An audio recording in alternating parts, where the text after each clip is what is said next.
Hello and welcome. Hi, I'm author Grace Rolson. I'm a narcissist recovery expert. I talk and teach to moms who are co parenting with a narcissist or stuck in a high conflict custody battle with a narcissist. This is you, you are not alone. Welcome to my work. Here's one of my best survivor tips or thriver tips and shared survivor wisdom is to limit the communication with a narcissistic ex. I'll give you why. I'm going to tell you the things you don't want to be giving. I'm going to tell you how you can turn communication for you instead of it always being against you. Just a quick disclaimer: I'm a survivor. I'm not a professional of any family court. I'm not a lawyer. I'm not a therapist.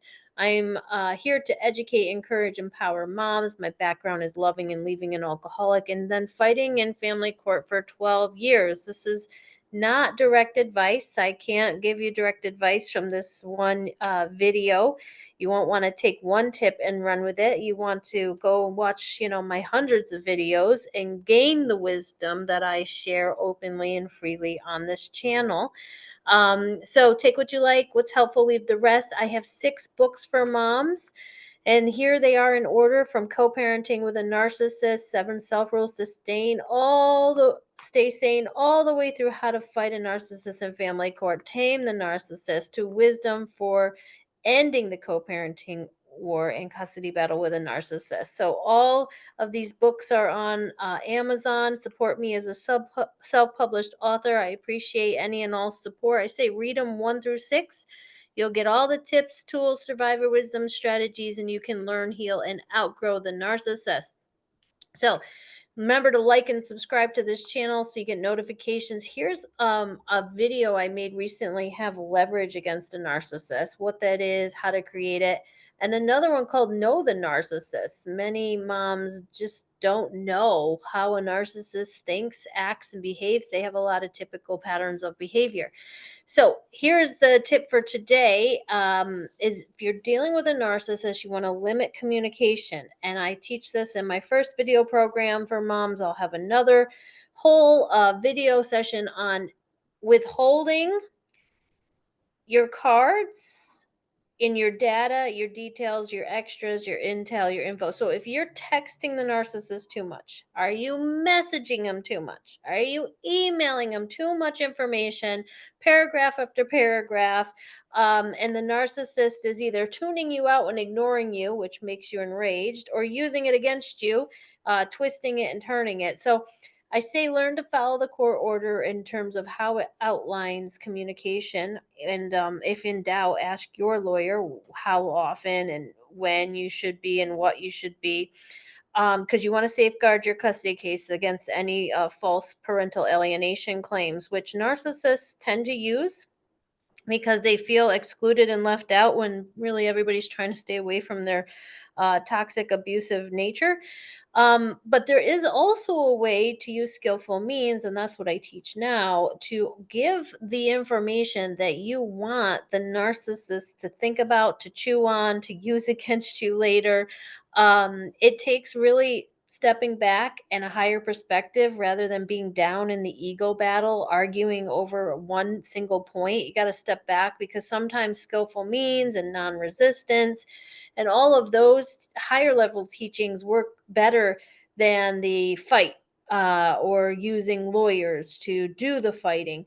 I teach about turning from the target of blame so that negotiation is actually possible with a narcissist. So this is my second book, How to Fight a Narcissist in Family Court and Win. And sometimes you go through phases where you're appeasing the narcissist. Then you have to stand up for your rights and your child's rights using court. And then you're going back to, okay, court, if family court has failed you or family court's making things worse, and then you're trying to go back to establishing some type of civil communication. And I teach the customer service skill, I call it, where you're being kind and friendly and civil and politically correct. Because narcissists, if you see the picture on my fifth book, they're like angry lions, and you don't want to poke and prod and press and push somebody that's liable and usually lashes out. especially when there's young, vulnerable children involved. They could be taken hostage, held as pawns, weaponized, turned against you, stolen, isolated, punished. All kinds of things a narcissist can do to children. So we have to figure out what phase we're in, where our weaknesses are in our custody case. But if you are co-parenting with a narcissist, it's always wise to keep it short, simple, and think about, if a judge reads this, will I look good? Or have I gone off topic? Even if the narcissist goes off topic, that didn't mean that I would go off topic. I learned to control myself. I learned to not do one liners meant to shut him down and make him more mad. So there was more post separation abuse in my case. I mean, I tried it all, and none of that worked. It had to start with, okay, I want to turn this horrible co parenting relationship around, since we are required to co parent in the court's eyes, since I chose to use family court. I had to play by all the legal rules. I had to follow the court order, even if I didn't like it, so that I wasn't held in contempt. I had to communicate, even if I didn't want to, certain things outlined in the court order, which is usually for most people medical, school, those types of things. So, welcome to my work. I'm so glad you found me, because I'm really about promoting peace for families. If you're in a legal battle, just know you're not alone. I fought in one for 12 years. We never negotiated until I learned that I had to have leverage and stop being the target of blame. So I had to take a multi level layered approach. So it was a combination of strategies, with a documentation strategy and a legal strategy, and parenting strategy. I had a multi blended approach to get to where we are now, which is I got everything I wanted in negotiations that the narcissist wouldn't give up in a four-way with lawyers. So why did it get there? Well, I positioned myself differently in the narcissist's mind, and I stopped presenting as the micromanaging, policing mom who's going to expose him and a huge threat. I stopped putting myself there. So I learned to limit my communication, make it kind and friendly. If there was something really bothering me about the way he parented, uh, I got very creative. So, like, if it was diapers, I would buy the right kind and send them. I wouldn't argue that got her in the wrong diapers. If there was a rash, I stopped, confronting him and blaming him and accusing him, because, rashes would happen on my time too.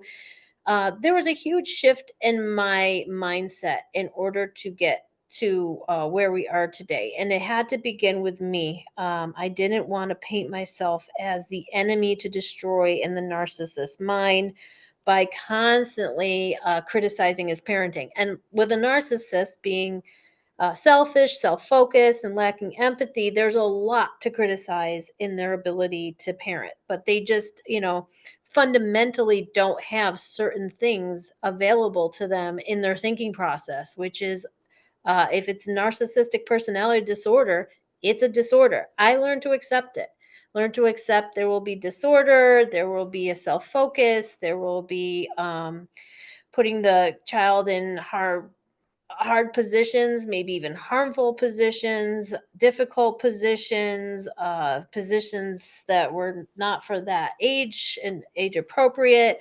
So that meant teaching my child how to swim, making sure she could really swim, very strong swimmer. There were just so many things that I had to think around and outside the box and supply our child with to survive her dad, because there was no way to prove emotional abuse or to eliminate the narcissist from her life. She had to learn, just like in life, they're everywhere, to deal with them effectively and survive them and cope. So, for a period of time in a certain age bracket, she had to learn coping strategies like I was in the family court battle. But everything has changed now. We're not enemies, and I limit communication. So I see moms like doing a ton of communication and the narcissist getting annoyed. And the last thing we want to do is annoy them.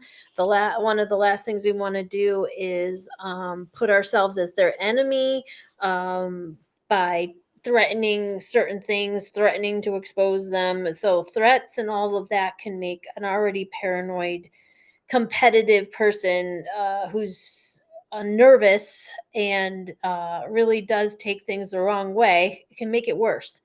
So if you want to make things better, I suggest reading my books and getting a highlighter and finding those words of wisdom that hit you enough to change you at the fundamental thinking. Now, not all of my what worked for me may not work for you, and not all of my tips can be taken. If you've got a different situation where the children actually have to be removed from the father and there's actual evidence and police reports and CPS has findings, that's, it's different. But if you're like right on the edge and what matters to us as moms doesn't matter to the judge, and they've seen way worse, and we just look like we're overly micromanaging helicopter moms, if that's how it's looking and you want to change your image in the courts, you can change to be more easygoing, flexible, uh, easy to work with co-parent. And one of the things that I notice is that limited communication can go a long way. And giving too much gives the narcissist too much to chew on and spit back. So I hope this tip was helpful today. You can let me know in a Facebook private message what you learned that was helpful. Come over to my website. I have a free blog. My 20 wants list, the power tool, has been very helpful for moms to build leverage and lead their lawyer. I have a free Substack newsletter where you can get some of my tips freely, and a podcast. It comes with a free podcast. And you can jump over to Spotify and navigate the narcissist. So we're navigating around the narcissist if you are co-parenting or in a custody battle. Thanks so much for listening and watching. Keep being a great mom. And remember, you can learn, heal, and outgrow the narcissist.